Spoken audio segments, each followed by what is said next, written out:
আল্লাহর নবী বলেন, এই দুনিয়ার মধ্যে যত জায়গা আছে আল্লাহর কাছে প্রিয় জায়গা হলো মসজিদ। আর দুনিয়ার মধ্যে যত জায়গা আছে আল্লাহর কাছে সব থেকে খারাপ জায়গা হলো বাজার।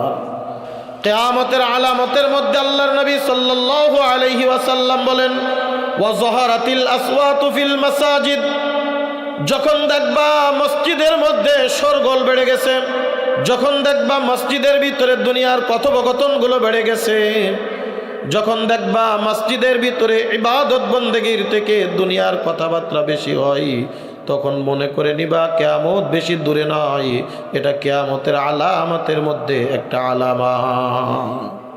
আজ বলেন তো, আমাদের মসজিদগুলোতে দুনিয়ার কথা বেশি হয় না ইবাদত বেশি হয়?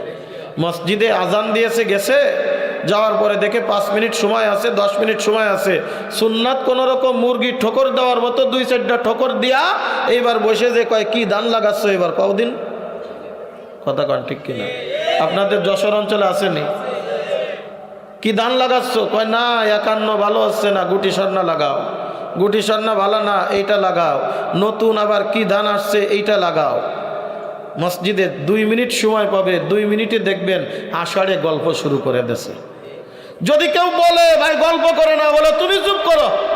আল্লাহর নবী বলেন, যদি কোনো ব্যক্তি মসজিদের ভিতরে যায়, যে দেখে 2-4 মিনিট সময় এখনো বাকি আছে, ও যদি কোনো ইবাদত বন্দেগী নাও করে, কোনো তাসবিহ তাহলিল আদায় নাও করে, আল ইন্তেজারু ফিস সালাত, নামাজের জন্য যদি ওই বান্দা ইন্তেজার করে, অপেক্ষা করে, কিছুই পড়লো না, শুধু মুখ বুঝে কারোর সাথে অহেতুক অনার্থক কথাবার্তাও বলল না, শুধুমাত্র মুখ বুঝে বসে থাকলো, আল্লাহর নবী বলেন ওই সময়টুকু আল্লাহর ইবাদত করলে যেই পরিমাণ সওয়াব ছিল, নামাজের জন্য অপেক্ষা করা নামাজের সমপরিমাণ সওয়াব আল্লাহ দিয়া দিবে।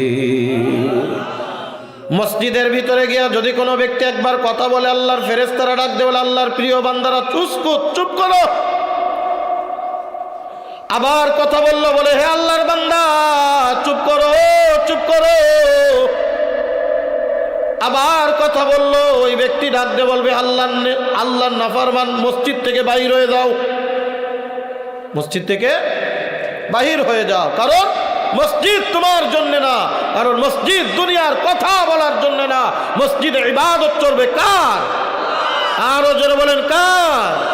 আল্লাহর ইবাদতের জন্য হবে মসজিদ।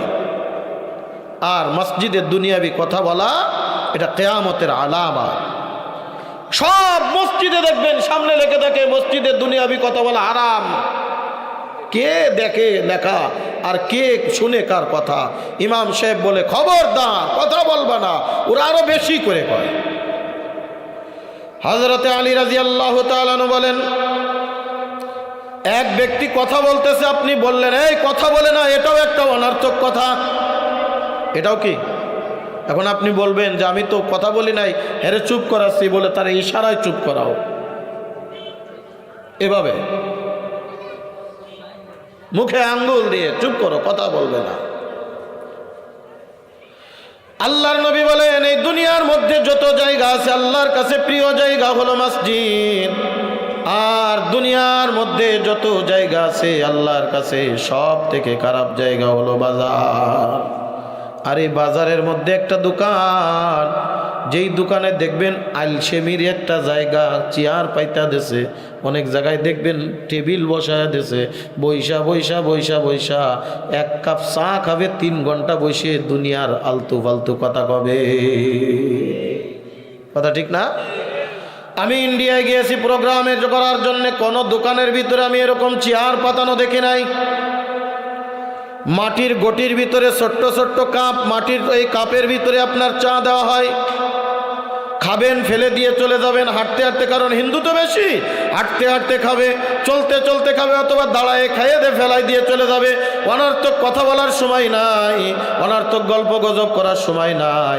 দেখবেন আমাদের সমাজে কিছু মানুষ আছে, ফজরের নামাজ নাই, কালাম নাই, ঠিক ভোরবেলায় উইটা কোনো রকম বিরাজটা করে ওই যে মোড়ে মোড়ে চার দোকান বসছে, চায়ের দোকানে বসে আর 9টা 10টার আগে ওখান থেকে আর ওঠে না।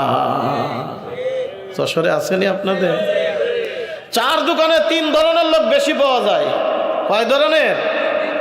এক নম্বর হলো বড় রাজনীতিবিদ, 2 নম্বর হলো বড় মুফতি সাহেব, 3 নম্বরে হলো বড় ডাক্তার। কি তার কথা কয় না? কি তার? ডাক্তার। বলবেন হুজুর কেমনে? মিলায় দেখবেন।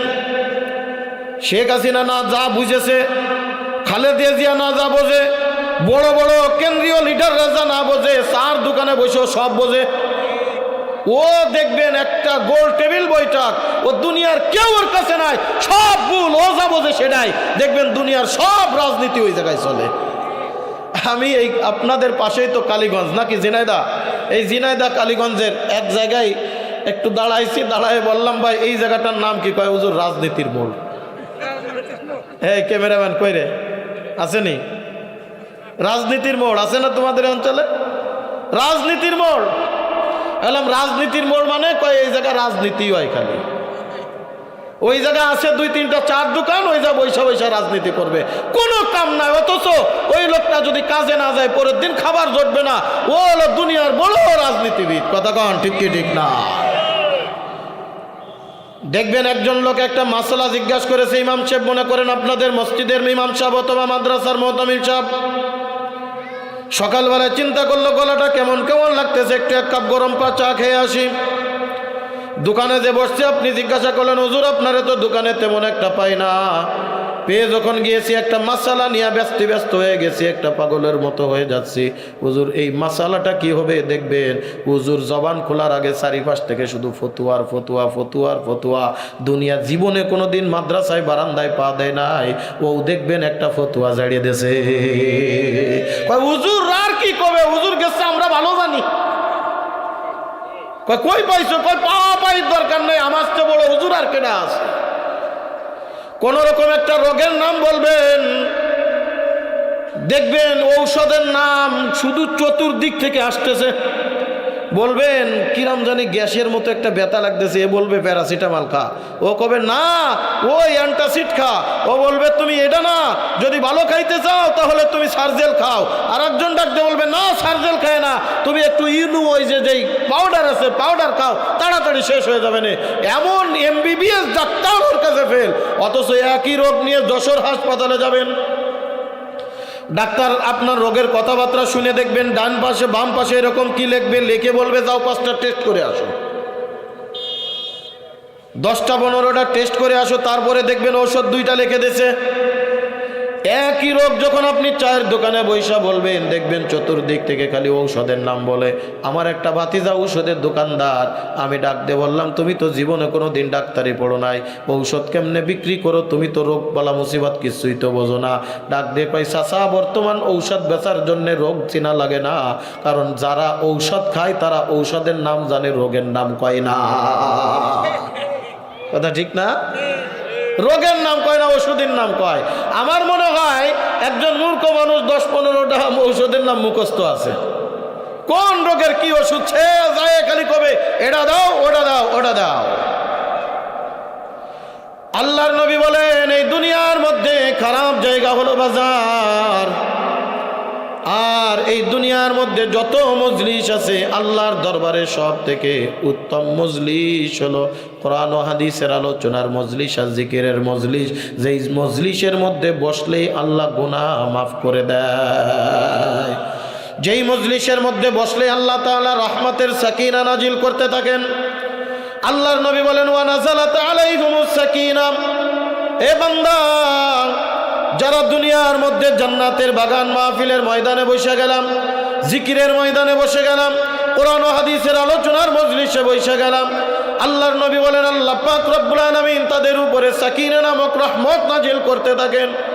এই বান্দা যখন আখির মোনাজাত দেয়া মজলিস থেকে উঠে যায়, আল্লাহ পাক রব্বুল আলামিন আসমান থেকে একজন ফেরেশতা নিয়োজিত করে দেন।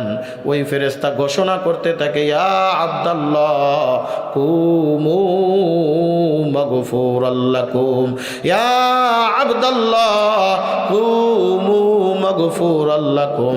ওগো আল্লাহর বান্দা এই মজলিস থেকে এমন ভাবে উঠো আল্লাহ তাআলা তোমার জীবনের সব গুনাহ খাতাগুলি মাফ করে দিছে। আমরা কি আল্লাহর দরবারে মাপ চাই কি চাই না? এই জোরে বলেন চাই কি চাই না? আমাদের প্রত্যেকের মনের আশা পাক রব্বুল আলামিন যেন আমার জীবনের গুনাহ মাফ করে। কথা বলেন ঠিক কিনা?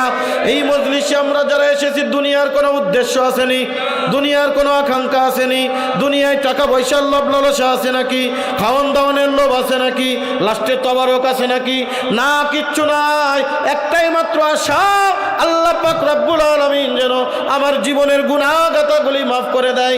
আল্লাহ পাক রব্বুল আলামিন যেন ওই কিয়ামতের ময়দানে এই বসাকে ওসিলা করে আল্লাহ তাআলা বিনা হিসেবে জান্নাত দেয়। আর আমরাও দোয়া করি, বান্দা একবার যারা ওই জান্নাতের বাগানে এসে যায়, ওই কিয়ামতের ময়দানে আমার আল্লাহ উম্মতে মুহাম্মাদিকে জান্নাত দেওয়ার জন্য এক একটা ওসিলা ধরবে, বাহানা ধরবে। বান্দা তুই কি আমল করেছিস বল, তুই কি আমল করেছিস বল, তোর একটা আমল দেখা, যে আমলের কারণে আমি আল্লাহ তোরে জান্নাত দিয়া দিব।